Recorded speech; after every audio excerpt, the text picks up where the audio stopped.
To help you embrace this change, we've got the lovely Dr Liz McCulloch, and she's going to talk us through navigating menopause and unravelling the secrets of ageing. So over to you, Liz. If anyone does have any questions, please raise your hand. If we don't have time for any at the end, then Liz will be around to answer afterwards. And you can use your headphones if you're struggling a little bit with the sound. So thank you. Over to you, Liz. Thank you, Chloe. Thank you for that lovely introduction, and thank you to the organisers of Pause for inviting me. Thank you all for coming and staying, and I hope you're having a lovely day. Good.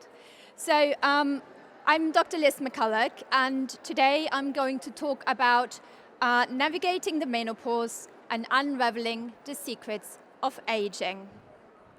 I'm a GP by background, and I've trained in both regulated bioidentical HRT and aesthetic medicine. And today I will show you that there are a lot of crossovers and overlaps between the two fields, and I'm delighted to be sharing with you my top tips, and at the end of this day you will be able to take some home.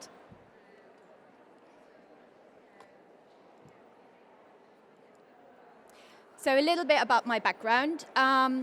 I have trained in obstetrics and gynecology in the Semmelweis Hospital in Vienna, and I've completed my GP training in Austria and in the UK.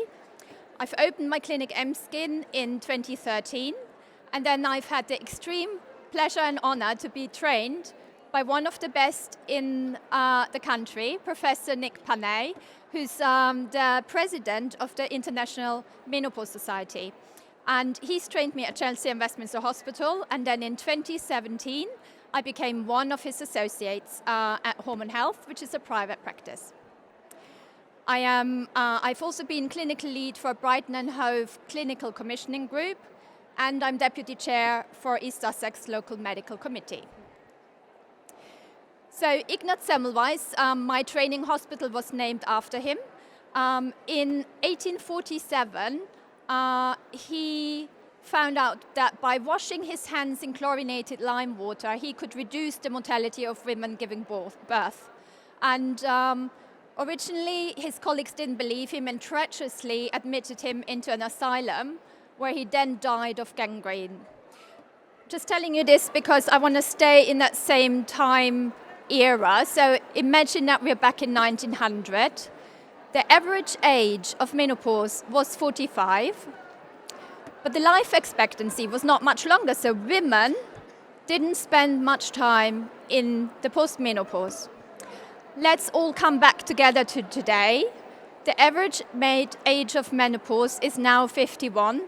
However, the life expectancy has increased to 82 years, which means that we spend a lot longer in the postmenopause than we ever used to. And as a population, we're aging. So a third of the UK population is over 50. So today, we're going to answer the following questions. Are the hormones to blame for weight gain? Or is it the HRT? And how does the drop of the hormones affect the aging of the face and the skin? And why are our hormones inextricably linked to the aging? Now, this is not an exclusive list. You, by the end of today, will have heard of hot flashes and night sweats, but there are so many more symptoms, and this doesn't cover it all, but quite often, patients are affected by mood symptoms, so they can become depressive, or irritable, or, just mood swings, basically. And it's often associated with central fat accumulation. I'll cover that a little bit later. It's associated with an increased risk of cardiovascular disease. We know that it's associated with osteoporosis. We see changes in the vulva and the vagina, so the labia become thinner. The skin of the vagina can become paler, and the hood of the clitoris can become less obvious. I've done an interview once for Japanese TV, and I found out that what we know as frozen shoulder in Japan is called menopause shoulder. So there are estrogen receptors in the ligaments and the joints. A lot of women complain about hair loss, so that is very common. And we know that during the menopause, the aging of the face and the skin is accelerated. So I'm going to be talking about that. Oh, and this is, do you know the Quasimodo, the Hunchback of Notre Dame? That's my example of a kyphosis. This is what happens when you have osteoporosis. These two gentlemen are Edgar Allen and Adelbert Drosy, and they've discovered the estrogen hormone. And I just want to explain what happens in the menopause. So in the ovaries, there are fewer and fewer follicles available. They're responsible for the estrogen production, and there's less estrogen available. And as a response to that, follicle-stimulating hormone in the brain becomes elevated. And then finally, the periods stop. Liz, I eat less, I work harder in the gym, but it's sticking to me and I'm not shifting the weight. I hear this complaint so many times. And if this is you, you're not alone. And it can be really frustrating when the strategies that have worked for you are suddenly changing and your body shape is changing. And the strategies that have worked are not working anymore. So weight gain is not about appearance. It is a major health concern. And it has a negative impact. It can have psychosocial consequences. It has a negative impact on the physical competence, the appearance, the self-esteem, and the social functioning. And the World Health Organization has said that obesity has more than doubled since 1980, and the data from the World Obesity Atlas 2022 predicts that it will double again by 2030 to 1 billion people obese with a BMI over 30. So obviously there are a lot of factors that can lead to obesity. Low level of activity, that makes sense. Shift work, I've worked in hospitals, so I can tell that from own experience. Marriage at earlier age, why is that? Does anybody know? Any ideas? I don't know. Do you think, like, early divorce is protective effect? No, just kidding. So, Professor Sue Davis did a study, and she compared women of similar age to varying menopausal status. And she has found that the weight gain during the menopause is not attributed to the menopause. But we do know that there is an increase of total abdominal fat, total body fat, but especially the fat around the belly. And overall, you can see a 0.5, half a kilogram of weight gain per year. But just to repeat, this is more due to aging rather than the menopause itself. However, we do see adverse changes in the metabolic factors, and we see a shift from the fat, from a gynoid pear shape to a more android apple shape. We see that the total body fat increases, and there are changes in the fat metabolism. So when you eat carbohydrates, that releases insulin. Over time, the fat cells become tired, and that's increased insulin resistance. And that leads to more fat around the tummy, central fat accumulation. We also know that on a cellular level, the aging is going on. So the mitochondria are the powerhouses of the cells, and they have estrogen receptors, and they become dysfunctional.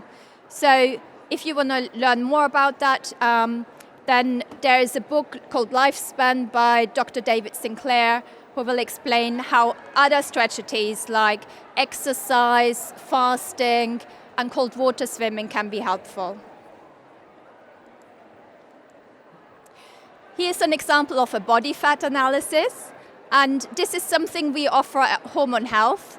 It's really useful if you want to assess if your fat is mostly around the waist, and it can also help to monitor your progress. This one is of a 24-year-old fit man.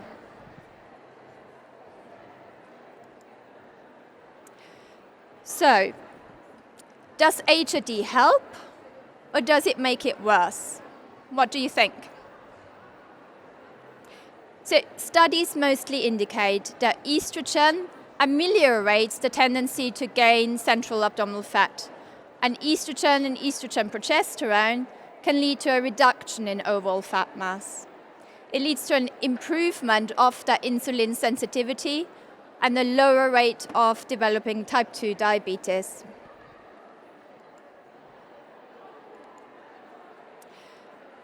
Now let's look at this slide. This is about the aging of the face, and there are extrinsic factors from the outside and intrinsic factors from the inside. And the most important one I would like you to remember is photo damage. I always wear an SPF 50.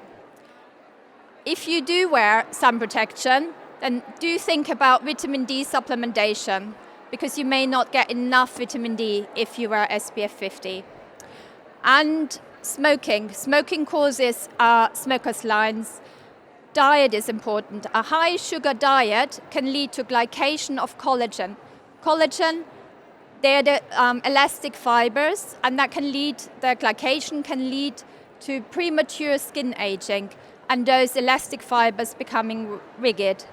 And then environmental factors can play a role as well. If we look on the intrinsic side, obviously as time moves on, there's some aging as we get older. The hormones we will cover in a minute, they play a part in aging. Sleep deprivation, I will talk about in a minute as well. And then some of us are just lucky with a good genetic blueprint. So one of the first signs of the perimenopause is that women start to wake up early and their sleep is disrupted, often before hot flushes or night sweats start. And we know from an aging perspective that that leads to an increase of DNA damage and a decrease of DNA repair.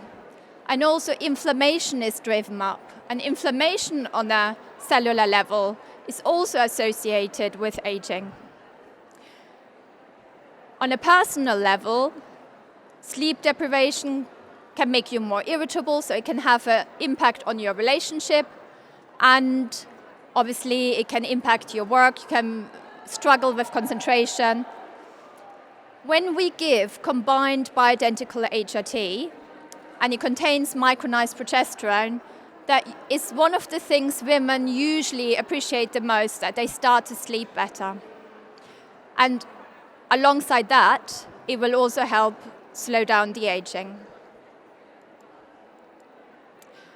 So, as we age, we see a loss of volume in the mid-face, and the fatty compartments in the cheek drift downwards. So, we start off with a reverted triangle of youth. So we have the cheek volume up here, and as we age, our face becomes more square and we begin to see jowls. Now, interestingly, we know that the skull changes as we age, and due to this bone loss, the superficial layers of the skin are also affected. And there's a study by Shaw that has shown how the skull has changed. And our eye sockets widen, our brow bone recedes, and our chin starts to disappear. And that leads to a deepening of the marionette lines, pseudojowl, sloping of the neck contour, and a hyperactivity of this muscle here, the mentalis muscle. And that leads to a deepening of the labiomental crease, this line here in the face. Let's move up a couple of layers to the skin. one of the first things that we see in the skin is that it becomes drier, it also becomes thinner, and we see fine wrinkling, and wounds tend to heal slower. We see changes in the structure, the architecture of the cells in the skin. I'll show you something in more detail in a second. And we know that in the first 5 years after the menopause, we have a loss of 30% of collagen. And then collagen decreases by 2% per year, and the skin becomes thinner by 1.1% per year. So overall, it's a reduction of the firmness and the elasticity. So I don't have time because I've been given the 5 minutes. These are all the cells, they all have estrogen receptors, and this just explains why the skin is so affected when the estrogen levels drop. When we give estrogen, we see an increase in the collagen content and an increase in the thickness, and that also an increase of elasticity. The water content, the ability to hold water improves, wound healing improves, and fine blood vessels start to build again, and the ability of the skin to defend itself against oxidative stress. So just to summarize, today we've learned about how the menopausal transition impacts the aging of the face. We've talked about insulin resistance and how that can lead to central fat accumulation. We've learned that estrogen partly ameliorates that central fat gain. We've learned that estrogen helps to increase the collagen and the dermal thickness. We know that sleep deprivation causes a DNA damage and a reduction of DNA repair. We know that if we give HRT to treat menopausal symptoms, micronized progesterone can help with sleep, and that in itself then reduces the aging. And if we think about a holistic approach to anti-aging, do remember the photo damage. So think about your SPF 50, but if you do that, think about your vitamin D.